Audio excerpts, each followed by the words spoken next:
మనం అనేక సందర్భాల్లో ఓడలు బళ్ళవుతాయి, బళ్ళు ఓడలవుతాయి అనే సామెత వింటూ వచ్చాం. ఇప్పుడు సరిగ్గా ఆ సామెత ఆంధ్రప్రదేశ్ రాష్ట్ర హోంమంత్రిగా ఎంపికైన వంగలపూడి అనిత విషయంలో సెట్ అవుతుందనిపిస్తుంది.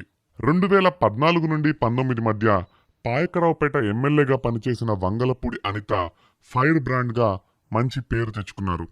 ఇక 2019 వైఎస్ జగన్మోహన్ రెడ్డి ప్రభంజనంలో అనితకు కూడా ఓటమి తప్పలేదు. 2019 నుండి మరింత పట్టుదలతో పనిచేసిన వంగలపూడి అనిత తెలుగుదేశం పార్టీలో అత్యంత కీలకమైన తెలుగు మహిళా విభాగానికి అధ్యక్షురాలిగా పనిచేశారు. ఈ సందర్భంలో ఒక విషయాన్ని ఆమె గుర్తు చేసుకున్నారు. 2019 తరువాత అనేక ప్రజా పోరాటాల్లో దగ్గరుండి పనిచేసిన వంగలపూడి అనిత అనేక సందర్భాల్లో డీజీపీ కార్యాలయం ఎదుట ధర్నాలు చేసి ఓ వినతి పత్రం ఇచ్చేందుకు ప్రయత్నం చేసేవారంట.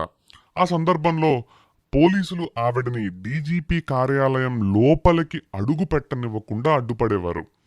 ఇక 1-6 సందర్భాల్లో వినతి పత్రం అంటే రిప్రజెంటేషన్ ఇచ్చేందుకు అంగీకరించిన అక్కడున్న ఓ ఎస్ఐ స్థాయి అధికారికి ఆ రిప్రజెంటేషన్ ఇమ్మని చెప్పేవారంట.